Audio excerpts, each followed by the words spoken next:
നമസ്കാരം. ഇന്ത്യൻ പ്രതിരോധ രംഗത്തു നിന്നുള്ള ഏറ്റവും പുതിയതും ആവേശകരവുമായ ഒരു വാർത്തയാണ് നിങ്ങളുടെ മുന്നിലേക്ക് എത്തിക്കുന്നത്.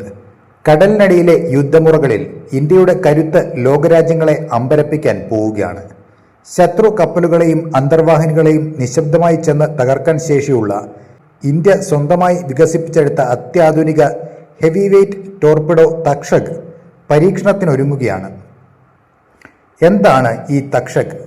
എന്തുകൊണ്ടാണ് ഇത് പാകിസ്ഥാനെയും ചൈനയെയും ഭയപ്പെടുത്തുന്നത്? നമുക്ക് വിശദമായി പരിശോധിക്കാം. മിസൈലുകൾ ആകാശത്തുകൂടി സഞ്ചരിക്കുമ്പോൾ വെള്ളത്തിനടിയിലൂടെ സഞ്ചരിച്ച് ശത്രുവിനെ തകർക്കുന്ന ആയുധമാണ് ടോർപിഡോ. നിലവിൽ ഇന്ത്യൻ നാവികസേന വിദേശ നിർമ്മിത ടോർപിഡോകളെയാണ് പ്രധാനമായും ആശ്രയിക്കുന്നത്. എന്നാൽ DRDO വികസിപ്പിച്ചെടുത്ത തക്ഷക് പൂർണ്ണമായും ആത്മനിർഭർ ഭാരത് പദ്ധതിയുടെ ഭാഗമായി ഇന്ത്യയിൽ നിർമ്മിച്ചതാണ്. 2026 അവസാനത്തോടെ ഇതിൻ്റെ സമുദ്ര പരീക്ഷണങ്ങൾ ആരംഭിക്കും. 2027 ഇതിൻ്റെ മാരകമായ പ്രഹരശേഷി തെളിയിക്കുന്ന ലൈവ് വാർഹെഡ് പരീക്ഷണവും നടക്കും. തക്ഷകിനെ വേറിട്ട് നിർത്തുന്നത് അതിൻ്റെ അത്യാധുനിക സാങ്കേതിക വിദ്യകളാണ്. സാധാരണ ടോർപിഡോകൾ എഞ്ചിൻ പ്രവർത്തിക്കുമ്പോൾ ചെറിയ ശബ്ദമുണ്ടാക്കാറുണ്ട്. എന്നാൽ തക്ഷക് ഇലക്ട്രിക് കരുത്തിൽ പ്രവർത്തിക്കുന്നതിനാൽ വെള്ളത്തിനടിയിൽ ഒട്ടും ശബ്ദമുണ്ടാക്കില്ല. ഇതൊരു സൈലന്റ് കില്ലറാണ്. ഇതിൽ ഫൈബർ ഒപ്റ്റിക് വയർ ഗൈഡൻസ് ഉണ്ട്. അതായത് വിക്ഷേപിച്ച ശേഷവും അന്തർവാഹിനിയിലിരുന്ന് ഇതിനെ നിയന്ത്രിക്കാം. കൂടാതെ ഇന്ത്യയുടെ സ്വന്തം സാറ്റലൈറ്റ് സംവിധാനവും ഇതിന് കൃത്യമായ ലക്ഷ്യസ്ഥാനം ഉറപ്പാക്കുന്നുണ്ട്.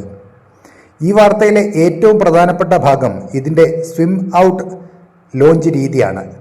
സാധാരണയായി ടോർപിഡോകൾ വിക്ഷേപിക്കുന്നത് വായുമർദ്ദം ഉപയോഗിച്ചാണ്. ഇത് വലിയ ശബ്ദം ഉണ്ടാക്കുകയും ശത്രുക്കളുടെ സോണാർ സിസ്റ്റത്തിന് അന്തർവാഹിനികളുടെ സ്ഥാനം മനസ്സിലാക്കാൻ അവസരം നൽകുകയും ചെയ്യും. എന്നാൽ തക്ഷക് ടോർപിഡോ സ്വന്തം കരുത്തിൽ സാവധാനം പുറത്തേക്ക് നീങ്ങുന്നു.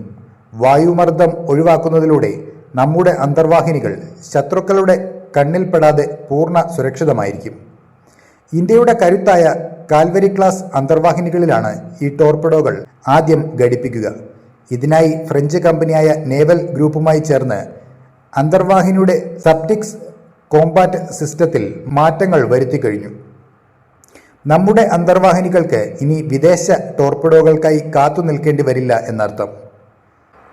ഇന്ത്യൻ മഹാസമുദ്രത്തിൽ ചൈനയുടെ കടന്നുകയറ്റം വർദ്ധിച്ചു വരുന്ന ഈ സാഹചര്യത്തിൽ തക്ഷക് പോലെയുള്ള ആയുധങ്ങൾ ഇന്ത്യൻ നാവികസേനയ്ക്ക് നൽകുന്ന ആത്മവിശ്വാസം ചെറുതല്ല. വെള്ളത്തിനടിയിലെ ഈ പുതിയ വേട്ടക്കാരൻ ഇന്ത്യൻ പ്രതിരോധ ചരിത്രത്തിലെ ഒരു നാഴികക്കല്ലായി മാറുമെന്നതിൽ തർക്കമില്ല. ഈ വീഡിയോയെക്കുറിച്ചുള്ള നിങ്ങളുടെ അഭിപ്രായങ്ങൾ താഴെ കമൻറ്റ് ചെയ്യുക. അപ്പോൾ മറ്റൊരു വാർത്തയുമായി വീണ്ടും കാണാം. നന്ദി.